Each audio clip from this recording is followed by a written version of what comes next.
I've said this a couple of times.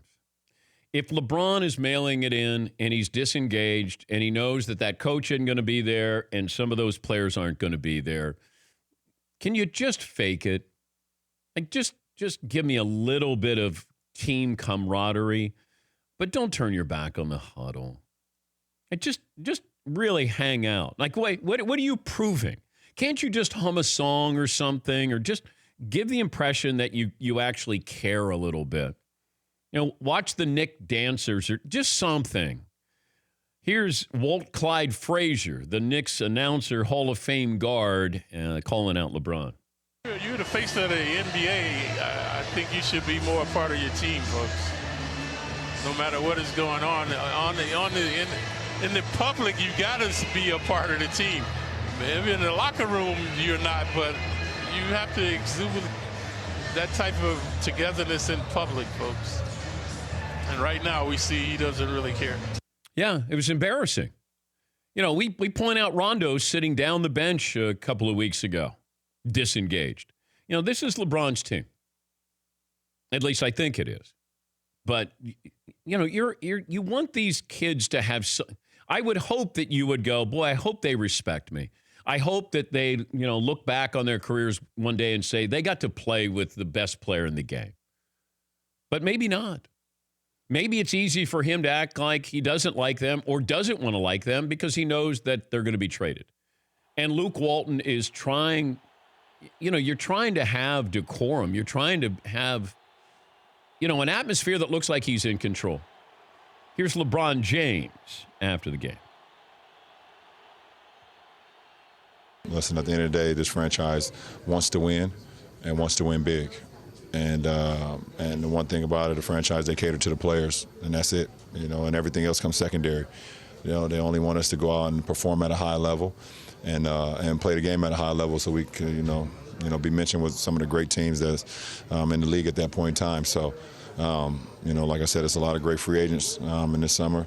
I'm not going to name any names because every time I say something or organization says something about a specific person, we get in trouble.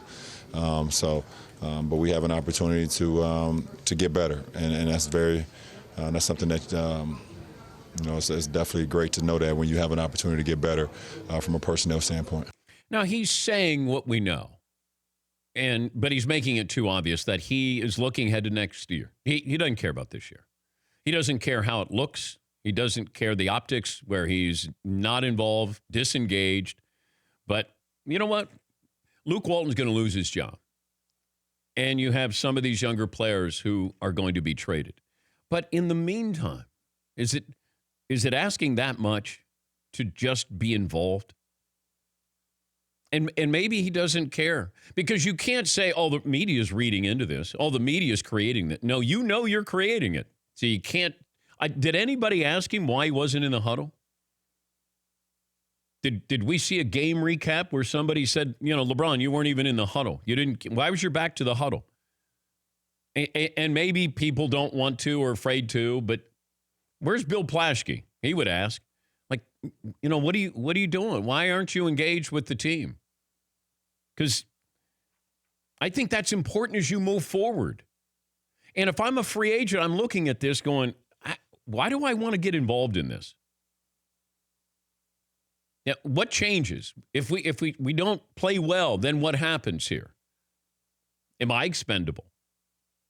The coach who wants to go into this, am I expendable? What happens if we start to lose? It's just you're all in it. Everybody's in there together. These younger players are trying. They may not be up to your standard, but they're not mailing it in, so you can't either. Yeah, Paul. Do you think the Lakers reporters? I'm not saying no. I can't call them out. No, but do you think they'd be concerned night to night by asking LeBron a question like that because the team gets good? They do still want to be covering this team and have access. You have to ask that question. Yeah. Just why weren't you involved in the huddle?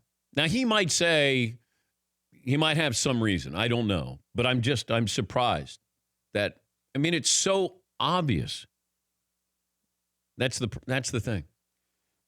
He wasn't even trying to sort of fake it, but be present. Is that asking too much here? I don't think so. For more Dan Patrick Show, tune to Audience Channel 239 on DirecTV or download the Dan Patrick Show app.